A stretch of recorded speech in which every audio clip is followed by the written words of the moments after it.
Hello Universe, it's me again. Shout out sa inyo mga beswa. Nako, tingnan nyo si Madam. Tiningnan ang kanyang titulo ng lupa. Bakit? Nako, talaga si Pangulong Marcos Jr. Nandyan guys sa Camarines Sur. Nako, Bicol Region. Oh, makikita nyo yan? Nako, talaga naman oo. Yan po ay magdi-distribute po siya ng land titles with the Secretary ng DAR, si Conrado Estrella III, kasamang DSWD, mga ibang ahensya ng Department of Agriculture. Kompleto Ricardo, DILG nandyan din. Naghatid ng serbisyo at tulong sa ating mga kababayan dyan po sa Camarines Sur. Nako mga besa. Hindi lang pagbibigay ng land titles mga kababayan, pati po ang mga naapektado ng El Nino. Siyempre iniisa na kumbaga pinagkaisa na ni Pangulong Marcos Jr. ang pagbibigay mga kababayan. Land titles, kaukulang tulong sa mga magsasaka nating ang mga kababayan, siyempre sa mga mangingisda, marami pa, mga tupad. Nako, hindi lang sila po guys, marami yung mga proyekto, yung magagandang programa ng DSWD, tupad, lahat, no? At hindi lang po yun guys, is yung pagbibigay ng tulong sa mga apektado ng El Nino. Nako, talaga naman no. Nakikita nyo yan mga kababayan, yung mga makinarya para magsasaka, mga binhi, lahat, ang dami talaga naman. See guys, agay, sana all. Bakit kaya yung mga ibang past admin, walang ganyan? Kay Pangulong Marcos lang nangyayari ito. So, napakaganda yung idea ni Pangulong Marcos Jr. Talaga naman, tinutukan niya talaga ang mga magsasaka. Dahil kung ano pong naumpisa ng kanyang ama, ay talagang tinuloy niya mga besa. So, dahil dito mga kababayan, basahin po natin para makita natin kung ilan or ilang milyones ba ito. Okay, eto. O yun guys para kompleto Ricardo, basahin po natin, courtesy po ng RTBN. And bago nyo panoorin ang speech ng mahal na Pangulo, ayan ikinalulugod ko makasama ang ating mga kababayan sa Bicol upang pagkaloob ng personal ang mga titulo ng lupa at iba pang tulong para mapaunlad ang inyong pamumuhay at ang ekonomiya ng inyong rehiyon. President Marcos Jr. remarks as he held lead the distribution and land titles, support services, and presidential assistance to farmers, fisherfolk, and families in Pili, Camarines Sur on 7 June 2024. In his speech, the Chief Executive expressed his heartfelt appreciation for the hard work farmers who, despite their efforts, still struggle to meet the needs of their families. Huwag kayong maghihinayang, sabi niya mga kababayan Huwag kayong maghihinayang lumapit sa amin sa oras ng pangangailan, lalong-lalo na kung ito ay makakatulong at makakabuti sa inyong kalagayan. He convey. Ayan, guys, Yes, of course, guys, through your congressman, LGUs, pwedeng iparating kay Pangulong Marcos Jr.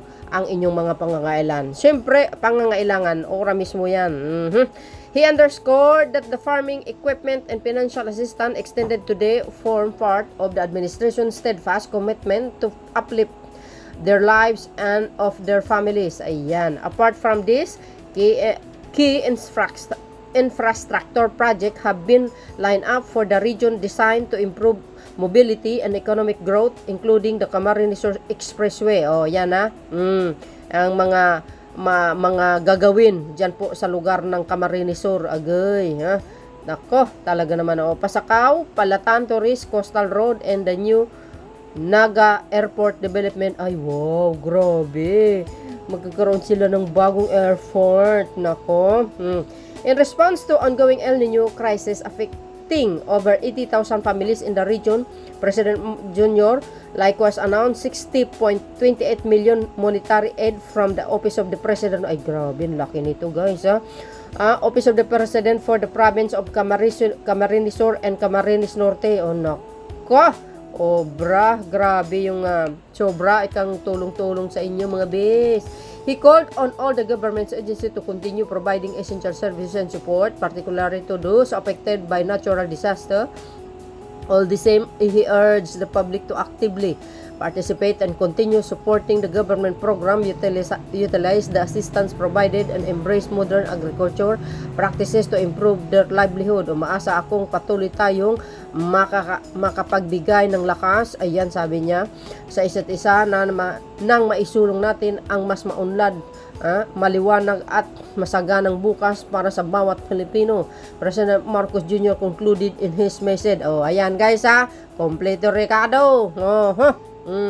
So dito guys, panoorin natin ang kanyang pagbibigay ng mga titulo ng lupa. Okay? Ito. Lugod kong makasama ang ating mga kababayan sa Bicol upang ipagkaloob ng personal ang mga titulo ng lupa at iba pang tulong para mapaunlad ang inyong pamumuhay at ang ekonomiya ng inyong rehiyon. Huwag kayong mahihiyang lumapit sa amin sa oras ng pangangailangan, lalong-lalo na kung ito ay makakatulong at makakabuti sa inyong mga kalagayan. Maasa akong patuloy tayo makakapagbigay ng lakas sa isa't isa na maisulong natin ang mas maunlad, maliwanag at masaganang bukas para sa bawat Pilipino. Ito po ay makakatulong ng gusto sa aking pamilya at mga apo, kasi sa wakas natanggap po ang titulo na aking ninimiti pa noong 2002. Yan, na mabuting na ibigay ng ating Presidente Marcos. Salamat po sa lahat, at ito po ay makakadagdag ng kita namin ng buong pamilya. Malaking tulong po ang makinaryang ito na binigay po ng DA-PhilMec hindi lang po sa pamilya ko kundi sa aming samahan na matagal po naming minitip. Kasi po pag walang makinarya, nadidelay po ang aming anihan at inaabot na po kami ng tag-ulan o malakas na bagyo na wala po kaming naaani. Dito po ay malaking tulong sa kabuhayan namin, hindi lang po sa pamilya, kundi po sa lahat ng magsasaka na aabutin ng serbisyo ng traktorang ito.